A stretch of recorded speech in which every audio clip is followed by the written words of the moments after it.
चलिए आज हम लोग अंतःस्रावी यानी इंडोक्राइन सिस्टम के बारे में कुछ जानते हैं। तो सबसे पहले हम लोग ग्लैंड समझ लेते हैं कि ग्लैंड क्या होता है यानी ग्रंथि क्या होती है। तो शरीर के अंदर ऐसी संरचना जो कई रस स्रावित करती है यानी ग्रंथि कहलाती है। और ये ग्रंथियाँ दो प्रकार की होती है। एक होता है बहिस्रावी ग्रंथि एक्सोक्राइन और दूसरा होता है अंतःस्रावी ग्रंथियां इंडोक्राइन। आप यहाँ देख सकते हैं एक्सोक्राइन ग्लैंड को और इंडोक्राइन ग्लैंड को। अब एक्सोक्राइन ग्रंथियां क्या होती है, देखिए ये वाहिनी युक्त होती है डक्टेड ग्रंथियां जो एंजाइम का स्रवण करती है। जो क्या किसका स्रवण करता है, एंजाइम का। जैसे सलेवरी ग्लैंड हो गया, टीयर ग्लैंड हो गया, स्वेट ग्लैंड हो गया, मेमोरी ग्लैंड हो गया। ये सब क्या है, यहाँ पर सलेवरी ग्लैंड देख सकते हैं, मेमोरी ग्लैंड और सिबोसियस ग्लैंड। ये सब बहिस्रावी ग्रंथियां हैं, एक्सोक्राइन ग्लैंड्स है, जिसके लिए वाहिनी युक्त यानी डक्ट की ज़रूरत होती है, नलिका जो एंजाइम का स्रवण करता है। ये आप यहाँ देख सकते हैं, ये इंडोक्राइन ग्लैंड हो गया, एक्सोक्राइन ग्लैंड हो गया। अब हम लोग इंडोक्राइन ग्रंथियाँ समझते हैं यानी अंतःस्रावी ग्रंथियाँ क्या होती है। तो देखिए ये वाहिनीहीन होती है यानी डक्टलेस ग्रंथि होती है जो किसका श्रवण करता है, हार्मोन का श्रवण करता है यानी हार्मोन का सीक्रेट करता है। जैसे कि इसमें क्या होता है, पीयूष ग्रंथि होती है, थायराइड ग्रंथि होती है। इसको यहाँ देख सकते हैं, यहाँ पिट्यूटरी ग्लैंड हो गया और ये एड्रिनल ग्लैंड हो गया, ये थायराइड ग्लैंड हो गया। तो इसको हम लोग एक एक करके समझते हैं, आप यहाँ पिक्चर में देख करके समझ सकते हैं। ये पिट्यूटरी ग्लैंड हो गया, यहीं पर थायराइड होता है, फिर एड्रिनल ग्लैंड, इसको हम लोग समझते हैं। तो सबसे पहले हार्मोन शब्द का व्यवहार जो था उत्तेजक पदार्थ के रूप में किया गया था और 1905 में ईस्वी में स्टार्लिंग ने किया था। और थॉमस एडिसन को फादर ऑफ इंडोक्रोनोलॉजी कहा जाता है। इन्होंने 1855 में एड्रिनल कॉर्टेक्स के निकाल देने पर होने वाली बीमारी के बारे में बताया था, जिसे एडिसन रोग कहा जाता है। तो अग्नाशय पैनक्रियाज यह अंतःस्रावी एवं बाह्यस्रावी दोनों ग्रंथि का उदाहरण में आएगा, क्योंकि इसके भीतर जो स्थिर होता है लंगरहैंस की दीपिकाएँ, वो अंतःस्रावी ग्रंथियाँ का कार्य करती है। और अग्नाशय यानी पैनक्रियाज जो होती है यानी डाइजेस्टिव जूस का भी सेक्रेट करता है, यानी श्रवण करता है। तो इस प्रकार से समझे। यहाँ पर हम लोग अब समझते हैं पिट्यूटरी ग्लैंड यानी पीयूष ग्रंथि के बारे में। तो देखिए ये मस्तिष्क में जो होता है स्फेनॉइड नामक हड्डी के सेला टर्सिका नामक गड्ढे में उपस्थित होता है, यहाँ देख सकते हैं। जो डायएनसिफेलॉन के अधर तल पर हाइपोथैलेमस, ये हो गया हाइपोथैलेमस में एक वृत्त के जरिए जुड़ी रहती है और हाइपोफाइसिस भी कहलाती है।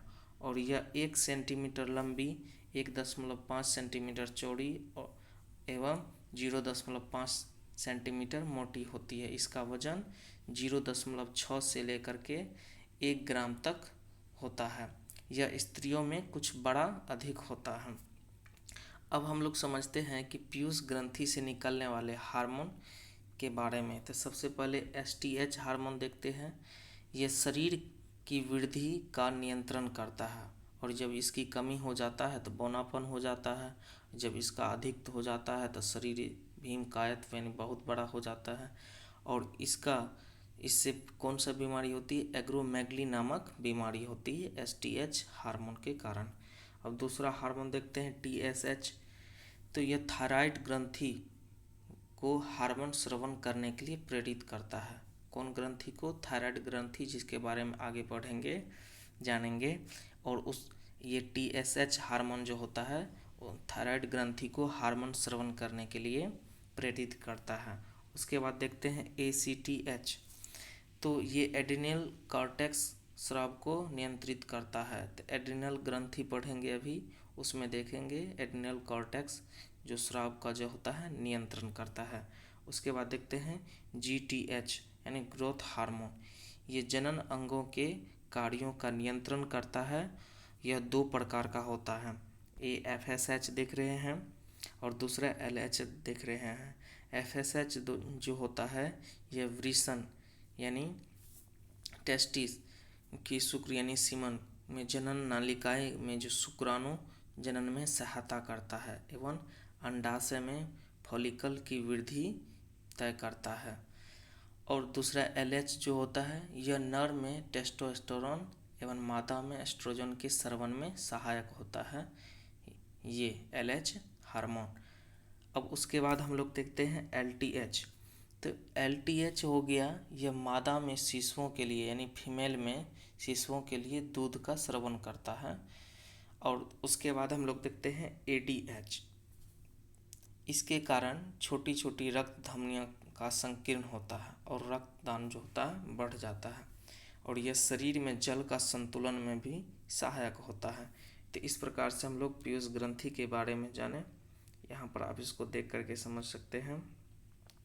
ये सारा हाइपोथैलेमस हो गया, पिट्यूटरी ग्लैंड, और उससे निकलने वाले हार्मोन के बारे में दिया गया है। जैसे ग्रोथ हार्मोन हो गया तो बोन्स, मसल्स और ऑर्गन के लिए होता है। इस प्रकार से LH हार्मोन देखे ओवरीज के लिए। तो इस प्रकार से ये पिट्यूटरी ग्लैंड यानी पीयूष ग्रंथि से निकलने वाले हार्मोन के बारे में आप समझें। आगे हम लोग समझते हैं थायराइड ग्रंथि। देखिए ये गले में ट्रेकिया, यहाँ ट्रेकिया देख रहे हैं। ट्रेकिया यानी श्वास नली के अगले सिरे पर दाएं तथा बाएं लैरिंक्स के ठीक नीचे, ये लैरिंक्स हो गया, लैरिंक्स के ठीक नीचे आगे की ओर अधर तल पर स्थित होता है। और थायराइड ग्रंथि की दोनों ओर लोब्स एक संकीर्ण रचना इस्थमस के द्वारा जुड़ी रहती है। और इसमें से मात्र एक हार्मोन निकलता है, थायरॉक्सिन का स्रवण होता है। थायरॉक्सिन सबसे ज़्यादा किस में होता है, तो आयोडीन में पाई जाता है। तो यहाँ हम लोग थायरॉक्सिन के कुछ काम के बारे में समझेंगे। देखिए यह शरीर के समान कार्बोहाइड्रेट, प्रोटीन, वसा, कैल्शियम तथा फास्फोरस के पचाई क्रिया में नियंत्रण एवं नियमन करता है। यह शरीर का समान वृद्धि, विशेषकर हड्डी एवं दांत की वृद्धि के लिए आवश्यक होता है थायरॉक्सिन। उसके बाद शारीरिक तथा मानसिक विकास एवं लैंगिक परिवर्धन को भी यह नियंत्रित करता है थायरॉक्सिन हार्मोन। एक कोशिकीय शोषण की दर को बढ़ाता है और सेंट्रल नर्वस सिस्टम यानी केंद्रीय तंत्रिका की सक्रियता को भी बढ़ाता है और रक्त में कीटोन के निर्माण को घटाता है। जैसे उभयचर हो गया, टेडपोल में लार्वा के रूपांतरण के लिए भी आवश्यक होता है। अब हम लोग समझेंगे थायरॉक्सिन की कमी से होने वाले रोग के बारे में। तो यहाँ देख रहे हैं क्रेटिनिज्म हो गया। इसके कारण क्या होता है, उम्र के अनुपात में शारीरिक एवं मानसिक विकास नहीं हो पाता है। उसके बाद देखते हैं मैक्सिडीमा। यह उपाचयी क्रिया जो होती है भली भांति नहीं हो पाता है, जिसके फलस्वरूप हृदय का जो स्पंदन होता है ना, हार्ट का, और रक्तचाप, ये सब कम हो जाता है। उसके बाद देखते हैं हाइपोथायराइडिज्म। यह समान जनन कार्य को बाधित हो जाता है, यानी समान कार्य जो होता है इससे क्या होता है, बाधित हो जाता है तथा मनुष्य गूंगा हो सकता है या बहरा हो जाता है। अब उसके बाद जैसे देखते हैं थायरॉक्सिन की कमी से क्या होता है, ग्वाइटर यानी घेंगा। इसके कारण थायराइड ग्रंथि का आकार बड़ा हो जाता है, जिसके फलस्वरूप क्या होता है, गला फूल जाता है। अब हम लोग समझते हैं कि थायरॉक्सिन का अधिक होने से कौन सा रोग होता है। तो थायरॉक्सिन का अधिक सेवन से उपाचय दर बढ़ जाता है, जिसके कारण हृदय की गति तीव्र हो जाती है, यानी हार्ट बीट तेज हो जाता है, रक्तचाप बढ़ जाता है, श्वसन दर तीव्र हो जाती है और तंत्रिकीय अस्थिरता यानी नर्वस जो अस्थिरता होती है वो उत्पन्न हो जाती है। इसी रोग को क्या बोलते हैं, टॉक्सिक ग्वाइटर यानी ग्रेव्स रोग कहा जाता है। और थायरॉक्सिन का अधिक होने के कारण आँख फूलकर जो होता है नेत्र कोटर से बाहर निकल जाता है। इसी रोग को बोला जाता है एक्सापेथेलेमिया कहते हैं। तो इस प्रकार से थायराइड ग्रंथि के बारे में यहाँ देखिए, यहाँ थायराइड ग्रंथि हो गया।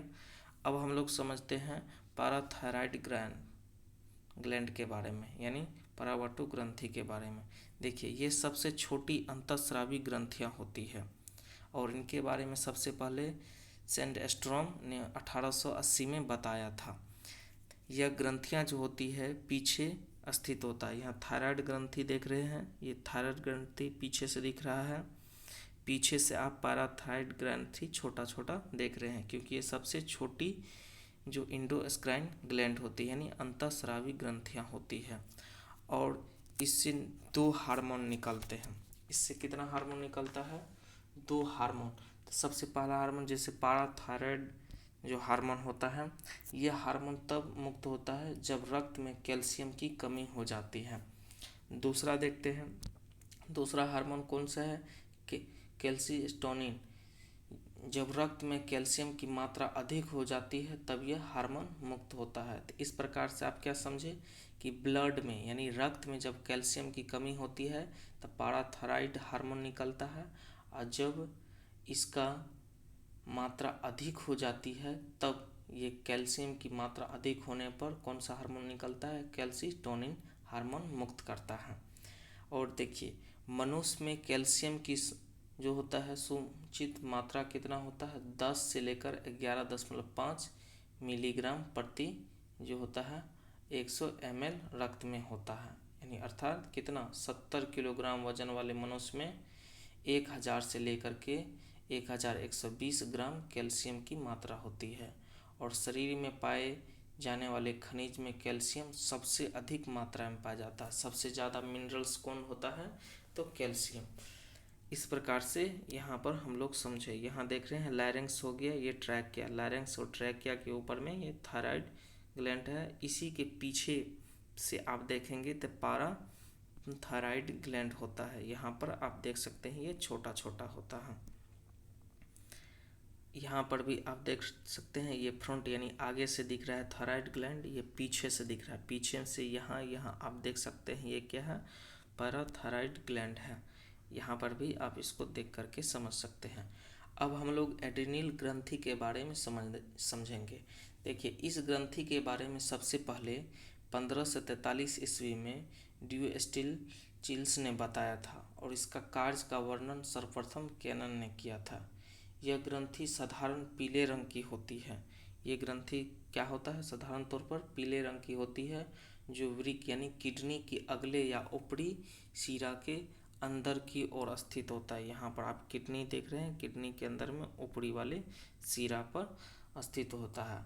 और एड्रिनल ग्रंथि के 2 भाग होते हैं। एड्रिनल ग्रंथि के कितने भाग होते हैं? 2 भाग होते हैं, एड्रिनल कॉर्टेक्स, एड्रिनल मेड्यूला।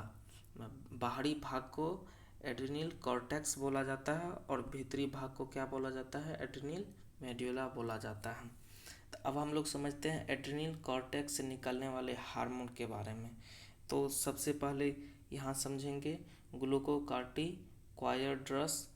जो हार्मोन्स होता है, यह कार्बोहाइड्रेट, प्रोटीन एवं वसा के उपापचय को नियंत्रण करता है। दूसरा हार्मोन्स क्या है? मिनरलोकट्रिकॉइड्स। यह जो होता है वृक्क यानी किडनी नलिका जो होता के द्वारा लवण को पुनः अवशोषण एवं शरीर में अन्य लवणों की मात्रा का नियंत्रण करता है। यानी किडनी की जो नलिका होती है, किडनी डक्ट, उसमें जो लवण होता है उसको फिर से दोबारा से पुनः अवशोषण करके शरीर में अन्य लवणों की मात्रा का भी नियंत्रण करता है। तीसरा हार्मोन क्या होता है? Sex hormones. यह जैसे बाह्यलिंगों बाल के आने का प्रतिमान एवं यौन आचरण को नियंत्रित करता है। लिंग हार्मोन जो होता है मुख्यतः 2 प्रकार से होता है। एंड्रोजेनिक होता है, यानी लिंग हार्मोन मुख्यतः एंड्रोजेनिक होता है। इस प्रकार से समझे। और एड्रिनल कॉर्टेक्स क्या होता है? देखिए, जीवन के लिए सबसे ज़रूरी जो होता है, अत्यंत आवश्यक क्या होता है? ये एड्रिनल कॉर्टेक्स होता है, क्योंकि यह शरीर से पूरी तरह निकाल दिया जाए तो मनुष्य मात्र 1 सप्ताह तक जीवित रहेगा। यानी कॉर्टेक्स के विकृत यानी खराब हो जाने पर उपापचयी प्रक्रम में गड़बड़ी उत्पन्न हो जाता है, और इसी रोग को बोला जाता है एडिशन रोग कहते हैं। अब हम लोग समझते हैं कि एड्रिनल मेड्यूला में स्रावित हार्मोन और उनके कार्य। तो एड्रिनल मेड्यूला से 2 हार्मोन निकलते हैं, एपिनेफ्रॉन ये देख रहे हैं, एपिनेफ्रॉन यह अमीनो अम्ल होता है, इसको एड्रिनिन भी कहते हैं। दूसरा होता है नार यानी नॉर एपिनेफ्रॉन, यानी या इसको नॉर एड्रेनालिन भी कहते हैं। यह भी एक अमीनो अम्ल होता है। इन दोनों के कार्य समान होते हैं। ये समान रूप से हृदय पेशियाँ जो होती है की उत्तेजनशीलता और संकुचनशीलता यानी संकुचनशीलता में वृद्धि करता है। फलस्वरूप ये रक्तचाप क्या होता है, इससे बढ़ जाता है। एपिनेफ्रॉन का जो होता है हृदय का स्पंदन के एकाएक रुक जाने पर फिर उसे पुनः चालू करने में सहायक होता है। एड्रिनल ग्रंथि से निकलने वाले हार्मोन को लरो एवं ओरो यानी फाइट एंड फ्लाइट हार्मोन कहा जाता है। इस प्रकार से आप इसको समझे एड्रिनल हार्मोन के बारे में। यहाँ आप देख सकते हैं किडनी है, राइट किडनी है, लेफ्ट किडनी है। किडनी के जस्ट ऊपर वाले भाग में एड्रिनल ग्लैंड रहता है। इसको यहाँ पर आप देख करके समझ सकते हैं। यहाँ किडनी है, किडनी के अंदर वाले भाग में ही एड्रिनल ग्लैंड होता है। इस प्रकार से आप इसको देख करके समझ सकते हैं। अब पेनक्रियाज, तो पेनक्रियाज जो होता है हल्के पीले रंग का होता है और जो अग्नाशय एवं ड्यूटेरियम के बीच में होता है ना पेनक्रियाज। तो यह खुद एक बाह्यस्रावी ग्रंथि होती है, परंतु इसमें जो विशिष्ट प्रकार का जो कोशिका होता है यानी सेल का समूह जो होता है जिसे लंगरहैंस की दीपिका बोलते हैं, आइलेट्स ऑफ लंगरहैंस कहते हैं, जो अंतःस्रावी ग्रंथियां का कार्य करता है। अग्नाशय से पाचक एंजाइम का स्रवण होता है, परंतु आइसोलेट ऑफ लंगरहैंस से निम्नलिखित हार्मोन स्रावित होता है। कुछ हार्मोन जैसे ग्लूकॉन हो गया, यह ग्लाइकोजन एवं ग्लूकोज के विखंडन में सहायक होता है तथा फॉस्फोरेलिज एंजाइम पर प्रतिक्रिया करके रक्त में शर्करा को बढ़ाता है। अब इंसुलिन ये पेशियाँ एवं यकृत यानी मसल्स और की जो होता है लीवर में ग्लूकोज से ग्लाइकोजन के परिवर्तन की दर को काफ़ी बढ़ा देता है। यह शर्करा एवं फैट वसा के निर्माण में भी सहायक होता है। कौन? इंसुलिन। और प्रोटीन संश्लेषण को प्रेरित करता है। इस प्रकार से रक्त में शर्करा की मात्रा को कौन नियंत्रित करता है? इंसुलिन। तो इंसुलिन रक्त में शर्करा की अधिकता होने पर इसे ग्लाइकोजन में बदल देता है, जो यकृत यानी लीवर जो कोशिका में जमा होता है ना, यकृत कोशिकाओं में जमा होता है। तो इस बीमारी को मधुमेह या डायबिटीज कहते हैं। तो इस प्रकार से समझें। यहाँ हो गया, यहाँ आप देख सकते हैं ये हो गया पैनक्रेटिक डक्ट हो गया डक्ट। अब हम लोग जनन ग्रंथि के बारे में समझते हैं। तो जनन ग्रंथि के बारे में सबसे ओवरी। तो ओवरी क्या होता है? मादा प्रजनन तंत्र का हिस्सा होता है। यहाँ पर ओवरी आप देख रहे होते हैं। और इससे कौन कौन हार्मोन्स निकलता है? तो सबसे पहले एस्ट्रोजन जो होता है मादा प्रजनन अंग के परिवर्धन का नियंत्रण करता है। और दूसरा हार्मोन्स कौन सा है? प्रोजेस्टेरोन। ये स्तन वृद्धि, गर्भाशय एवं प्रसव में होने वाले परिवर्तनों का नियंत्रण करता है। तीसरा हार्मोन्स देखते हैं रिलैक्सिन। तो यह हार्मोन जो होता है प्यूबिक यानी सिम्फाइसिस को मुलायम करता है और गर्भाशय को सिकुड़ने से रोकता है तथा गर्भाशय में ग्रीवा को चौड़ा करता है ताकि बच्चा आसानी से पैदा हो सके। तो इस प्रकार से समझे कि बच्चा को आसानी से पैदा होने के लिए कौन सा हार्मोन्स? तो रिलैक्सिन हार्मोन्स कहाँ से सिक्रेट है? तो ये मादा प्रजनन यानी फीमेल का जो होता है रिप्रोडक्टिव जो होता है अंडाशय यानी ओवरी से सिक्रेट होता है, स्रावित होता है।